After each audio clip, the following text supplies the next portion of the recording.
So my race program next year is going to be a little bit different.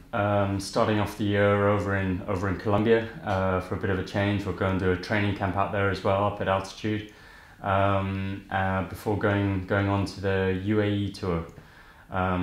2 races that I've never done before, but really looking forward to getting stuck into just something completely different and a bit of a mix-up. Really, it's quite nice to go for something that's not just the same thing year in year out. So quite looking forward to those 2 events.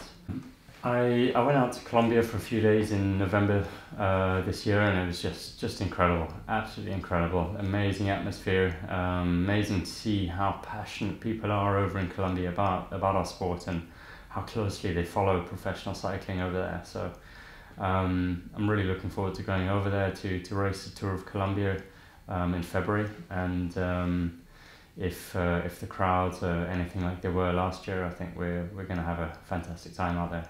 A bit later in the year as well, I've potentially got the Tour of Yorkshire on the program. I'd love to race more in the UK, and yeah, Tour of Yorkshire. Obviously, Yorkshire hosted the start of the Tour de France a few years ago, and the atmosphere was just incredible. So Tour of Yorkshire has just been growing year on year, and I'd love to get out there next year as well. It's obviously been a hard decision to figure out exactly what to do next year and what Grand Tours to focus on, especially having won the Giro this year and had such an amazing time out there as well with the team.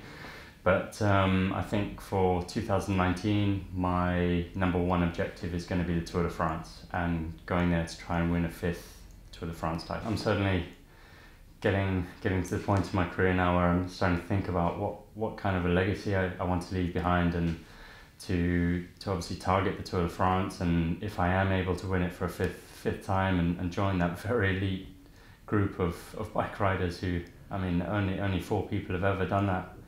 So to join that, to be the 5th would just be incredible, and it would be something pretty special in terms of the history of the Tour de France.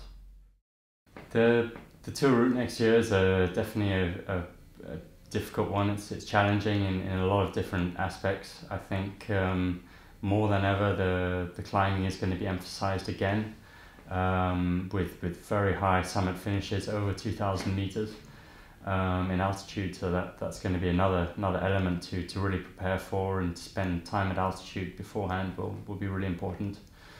But I think as always with the team time trial and also an individual time trial on the penultimate stage, time trialing is gonna be key as well, just to keep that dynamic of who's going to be in front at what point and who has to be defending, attacking. So team time trialing is going to be really important as time trialing will. So a lot of time on the TT bike, and a lot to get ready for. It was definitely quite a difficult decision not to go back to the Giro d'Italia again next year and defend the Maglia Rosa, the pink jersey of the Giro d'Italia.